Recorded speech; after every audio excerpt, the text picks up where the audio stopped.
What is up, guys? Rick Hackus here, and this is the top 10 tips for Star Wars Battlefront beginners. Now, every game has its beginners, but since Star Wars is such a huge franchise, a lot of people are trying out this game and maybe they don't play video games that often, and frankly they are getting crushed by people who play video games arguably too often. So this video is going to set out to help those people, to help the Battlefront beginners start to do better, start to get more kills, and have a better experience in Star Wars Battlefront. So let's begin with tip number 10.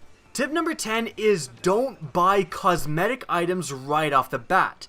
Now, playing games, getting kills, doing all this stuff is going to earn you credits. These credits are used to buy everything from blasters to grenades to new cards to rocket launchers to that cool helmet that you saw for your rebel guy that you really want but you shouldn't buy. I know you want to customize your guy, but just don't right off the bat. You're gonna want to spend your credits on new blasters, on really useful cards, which will equate to more kills, and therefore you will be earning credits a lot more frequently. Again, your credits are much better spent on actual equipment and blasters than cosmetics when you're initially starting at the game. You want to wait until you're actually comfortable, you start scoring well and stuff before you start buying these cosmetic items. Now let's move on to tip number 9. This tip is simply buy the Thermal Detonator as soon as possible. This card is unlocked. It's one of the first cards. I think it is the first card unlocked. And it is so good. I'm like level 20 in Star Wars Battlefront and I have never taken it off. That's how good it is. It gets me so many kills. I've played games where I think that I've gotten more kills with thermal detonators than with the actual blaster. It's that good. I see way too many people thinking that they're going to be the next, XX snipe master in this game and trying to save up for a certain item. Saving up for a blaster, saving up for a sniper rifle in the cards section, or what have you. But seriously, buy the Thermal Detonator as soon as possible. It will net you more than enough kills to recover the amount of credits you spent on it. Now moving forward, tip number 8 is a huge one. There's going to come a time where you have enough credits to buy a new blaster, and you're probably thinking, which one should I buy? What is a good blaster? Well, my tip for you guys is that you should buy one of the 2 starting blasters for your first blaster purchase. So the Rebels are going to come with a certain blaster. The Empire is also going to come with a certain blaster, the E11, which is actually my favorite blaster, keep that in mind. But in any event, use both of those blasters. Play the Rebels, play the Empire, use both of the starting blasters that come with those teams, and figure out which one is your favorite. Whatever one you are most comfortable with, that should be your first blaster purchase. The reason being is simply because blasters cost a lot of credits. You don't want to buy a blaster that you end up hating, and that is a lot of money down the drain. So buy a blaster that you're comfortable with. Buy your favorite of the 2 starting blasters so that in the future, if you purchase a blaster that you end up just not liking, you can default back to your unlocked starting blaster and still do well with that gun. The E11 is one of the best blasters in the game if you were to ask me, and the Rebel one isn't far behind, so it's not like you're getting a bad deal. Both of those blasters are very powerful. Now let's move on to tip number 7, and this tip is don't simply buy 2 cards for your hand and then kind of forget about them. You want to buy 3 or more cards right off the bat so you can diversify your hand. And the reason being is because, when I first started the game, I bought the Thermal Detonators and then right away I bought the homing anti-vehicle missile. And it's a very good unlock, don't get me wrong, I love that unlock, very good against vehicles, very good against turrets, but there's game types that don't have any vehicles and almost no turrets.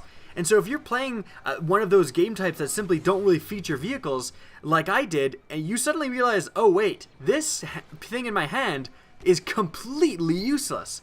So in that respect, make sure to buy like 3 things right off the bat. Make sure to buy something like the Thermal Detonator, again, buy that right off the bat. Then if you buy an anti-vehicle thing, make sure to also buy, another grenade or a sniper rifle or something like that, so that if you're playing a map or a game type with vehicles, if you're playing Walker Assault, you can put on your anti-vehicle stuff in your hand. Then if you're playing a game type with no vehicles, you can take that off and put something else on. So make sure you're decently diversified with your hand right off the bat. Don't just buy 2 things and forget about it, because you're going to find yourself getting screwed if you switch game types. Now moving on, tip number 6 is get the jump pack because it's fucking amazing. Alright, tip number 5, I'm just kidding. Okay, tip number 6 though, seriously, get the jump pack. It's unlocked at level 13 and it's unbelievable. It's so good, I made an entire video dedicated to telling people to get the jump pack because it's that good. It gives you such a tactical advantage. So many maps are divided by these large rock structures. Hoth has a few, the Tatooine map has a ton, and on the Endor map, it has the upper level where the Ewok village is. So there's a lot of verticality, and getting a jump pack is going to allow you to jump up on top of those rocks and stuff, and it's so easy to get kills. It doesn't take a lot of skill to, if you're on Tatooine and everyone is funneling through those very narrow corridors trying to get from one side of the map to the other, you just jump pack up on top of the rock and shoot down at the unsuspecting victims. You're guaranteed like 3, 4, 5 kills, and again, the skill gap to do that is very simple. Not only that, not only does it put you in great advantages, but it also lets you get to objectives so much quicker. It lets you get away from danger. Like, the amount of times you're able to save your life by using a jump pack is insane. Like, if there's an ATST looking at you and you know you're screwed, or a hero like Darth Vader is coming at you and you have a blaster and you know you're gonna die. Well, if you have a jetpack, you can just run away, and it actually works 99% of the time. It'll save your life, it'll get you kills, get the jump pack. It really is amazing. Moving on to tip number 5, and it's going to be a tip you guys don't want to hear, but the tip number 5 is simply don't fly. Now, I know people are going to say, well, I spent $70 on this game and I want to get my money's worth, but seriously, if you're a Battlefield beginner, you're not going to hop in an X-Wing and get 10 kills. It's just not going to happen. You're going to hit the ground or a side of a mountain immediately. It's just like the first thing you're going to do. Battlefield beginners are magnetically drawn to the ground when they're flying, honestly. So the best thing to do is just don't fly.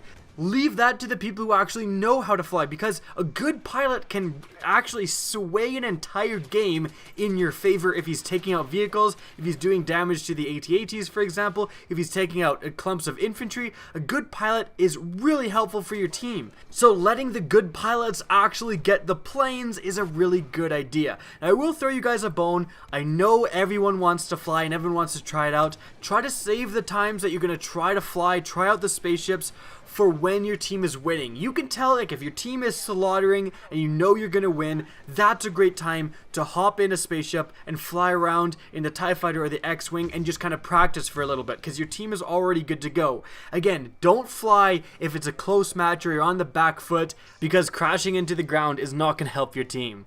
Now, moving on to tip number 4, and I'm actually so surprised I actually had to like put this tip in this video, but tip number 4 is don't ignore pickups. I have seen so many people run right beside pickups and completely ignore them.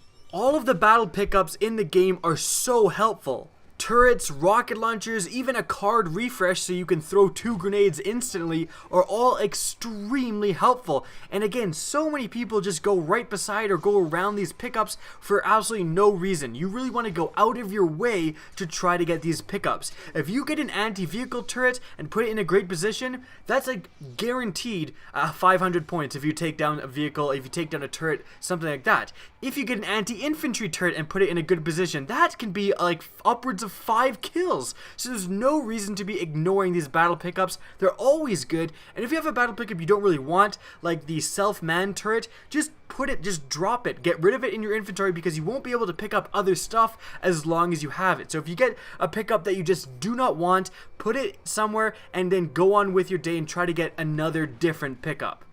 Now, tip number 3 is actually going to be a huge one for Battlefront beginners, and that simply is, tip number 3 is try to hip fire. And the reason you want to hip fire instead of aiming down sights or zooming in is because the way the game is designed, you actually don't get an accuracy bonus when you're zoomed in. So all zooming in is going to do is increase your visual recoil and make it harder to acquire certain targets. When you get into a gunfight, you really do want to just try to not aim in and just try to hip fire down that person. Now, of course, there are going to be scenarios where you zoom down sights. I zoom down sights a ton when there's an enemy that's kind of farther away and I can't really see him very well if I'm hip firing, so I zoom down sights and take him out that way. I'm not saying don't aim down sights at all, but I'm saying the majority of your gunfights, you actually want to engage people with the hip fire. You don't want to aim down sights because, like I said, it doesn't give you an accuracy bonus. Now the next tip is another massive one, and that tip is play in third person. Playing in third person actually gives you an advantage. It is better, you get more kills than playing in first person. Why is that? Well, because in third person, you can see around walls and over rocks and all that stuff. You can use the third person view to see people coming without going out of cover. First person may be more immersive, but there's no way it's going to give you as much of an advantage as, again, seeing people around corners before going through the corners. That is unbelievably useful. Being in third person also just makes you so much more spatially aware. You won't really back up into a wall and die because you didn't know a wall was there, because you're going to be able to see it in third person. You can go side to side a lot easier. If you're in first person and you're trying to strafe to the right, you can kind of walk into a rock that you didn't see, get stuck, and get killed. That won't happen in third person. You're going to be able to see all around you. It's just so much more useful. Okay, now let's move on to the very last tip, the number one tip I have for Star Wars Battlefront beginners is use turrets. Now I know this is something that some of you probably weren't expecting, use turrets, like that seems kind of like a weird tip, but I know that for a lot of people who don't play a lot of video games that are playing Star Wars Battlefront because it's Star Wars, they have trouble acquiring targets, they're not as fast, their reflexes aren't as good because they don't play a ton of first person, or in this case third person shooters, and they're just kind of outshot constantly by people who no-life the game and jump back around and 360 quadruple scope with Darth Vader, whatever the hell, and so those people, they need a way to get kills. You still need a way to get kills. The amount of vacant, empty turrets I see, it should never happen because turrets get you so many kills. It is literally like playing the game on easy mode. If you're bad at the game, if you just, bottom the scoreboard and you want an easy way to get more kills, hop in turrets. As soon as you see a turret, hop in it because it is, again, almost guaranteed kills. The anti-infantry turrets on Hoth, I'm guaranteed, seriously, I'm guaranteed 6 or 7 kills every time I go in. It's like shooting fish in a barrel. It's unbelievable. You have just an unbelievable advantage over everyone. If they're not using an anti-vehicle thing, they're going to have a really hard time taking you out. And it's funny because since so many people ignore this tip and don't use turrets, people aren't actually looking for people in turrets as much. I don't get killed by people in turrets as much as I should. So when you're in a turret, you'd be surprised how many people just run by you. They just completely ignore you. There isn't really, it doesn't really seem like the enemy team is trying to kill you. They're just ignoring you. In which case, I mean, again, it's just shooting fish in a barrel. You're shooting people who are just trying to run past you, and it's just hilarious.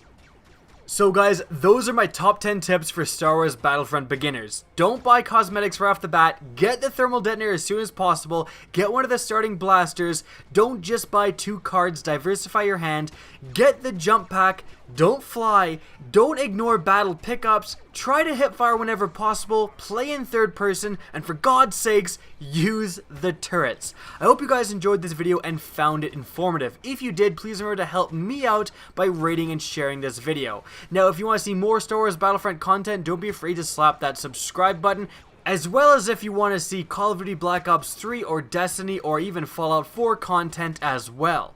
If you want to get in touch with me and keep up to date with the latest channel activity, the best way is to follow me on Twitter. That's linked in the description of this video, as is my Twitch channel, which you can follow as well. Again, I hope you enjoyed the video, and as always, have a good day.